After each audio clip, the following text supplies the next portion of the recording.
momento, nós temos um link internacional. O Luca Bassani está trazendo informações para nós. Começaram as eleições que vão renovar as autoridades da União Europeia. O mundo todo fica na expectativa com estas eleições, já que o grupo europeu negocia com outros blocos econômicos, inclusive o Brasil, que tenta firmar o acordo de livre comércio entre Mercosul e União Europeia. Pode ser importante para o Brasil. Hoje foram abertas as urnas dos Países Baixos. O nosso correspondente na Europa, que está em Munique, na sua biblioteca de luxo, Luca Bassani, chega ao vivo aqui no Linha de Frente. Boa noite, Luca. Quais as pautas que mais se destacam nessas eleições e o que elas podem mudar para a economia brasileira? Boa tarde a você, Capeza, a todos que nos acompanham. Realmente, como você bem colocou, as eleições foram abertas hoje em alguns países, exemplo dos Países Baixos, mais costumeiramente conhecidos como Holanda, e vão terminar apenas no domingo, onde também acontecem nos principais países, né? Alemanha, França e Itália. Vale a gente ressaltar que essas são eleições para o Parlamento Europeu, que é o órgão legislativo mais importante do bloco e que posteriormente escolhem também o chefe da Comissão Europeia, né, o presidente da Comissão Europeia, que no atual momento é Ursula von der Leyen, que representa os conservadores, né, de centro-direita e que tende a manter a sua posição segundo algumas pesquisas. Elas, todavia, mostram que há um crescimento dos partidos de mais direita, alguns chamados de extrema-direita, outros nacionalistas, por conta de pautas que têm incomodado a população europeia, principalmente as divergências em relação à agenda verde. Muitos países querem proibir a venda de carros a combustão até 2035, que seria algo muito prejudicial para algumas indústrias nacionais, exemplo da Alemanha, da Itália, por exemplo,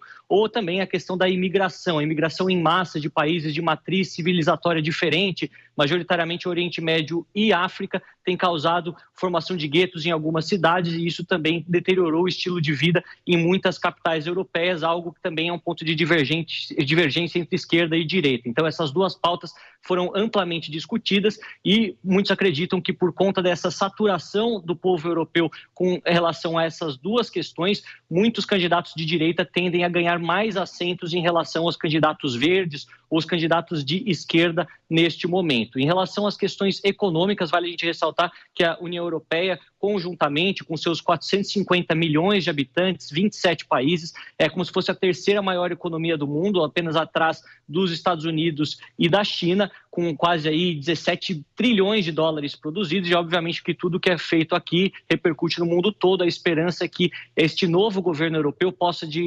negociar diretamente com o Brasil, aquele acordo que não saiu do papel por questões relacionadas ao protecionismo francês, por questões ambientais também. O presidente Lula tentou convencer os europeus, mas não conseguiu persuadi-los, ao mesmo tempo que as questões militares também são essenciais, já que a União Europeia e os seus países têm recebido muitos refugiados ucranianos, ao mesmo tempo dado vários armamentos com aqueles países que pertencem à OTAN a Volodymyr Zelensky, e uma guerra tão próximo das fronteiras europeias não é do interesse geral, até por conta do aumento do custo de vida, o aumento do custo da energia, por conta da Rússia ter agora se tornado inviável a sua importação dessas commodities energéticas. Então a gente vê exatamente muitas dessas pautas que serão discutidas durante esses dias até a votação e posteriormente com a formação desse novo governo europeu a partir de segunda-feira.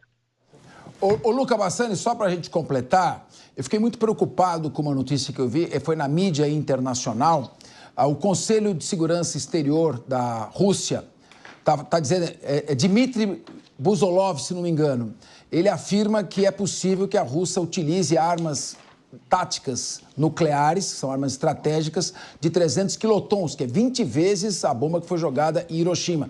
E a Rússia diz que já faz exercícios para neutralizar as armas nucleares da Grã-Bretanha e da França, caso armas cedidas pela OTAN sejam usadas pela Ucrânia e comecem a atingir cidades russas. E parece que já está acontecendo. O que você está falando isso? Nós estamos muito preocupados e eu venho alertando isso de que há o risco, sim, de um confronto nuclear.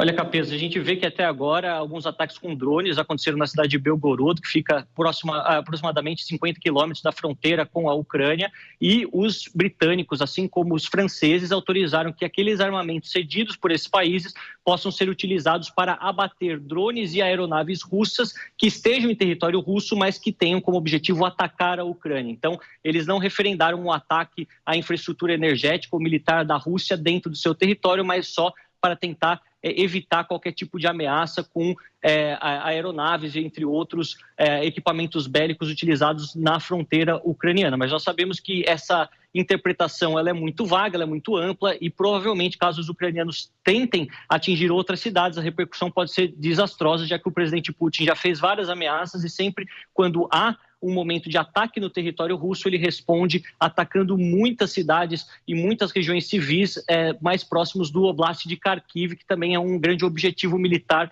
da Federação Russa na sua conquista. Então, a gente vê que durante os próximos meses, as próximas semanas, essa questão será extremamente relevante para que os aliados da Ucrânia repensem essa ajuda e principalmente as eleições americanas, que nós sabemos que serão fundamentais para saber se a OTAN, que de fato é comandada pelos Estados Unidos, continuará financiando a Ucrânia ad eternum, caso permaneça Joe Biden, ou se isso será revisto e um acordo será forçado para os ucranianos através do ex-presidente, que pode se tornar futuro presidente, Donald Trump. Muito obrigado, Luca Bassano. Nós voltamos aqui com os nossos temas políticos.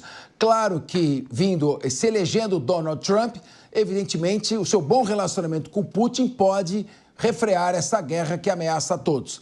Donald Trump foi recentemente condenado por ter pago uma prostituta, ao contrário de Bill Clinton, que foi absolvido por ter seduzido a estagiária.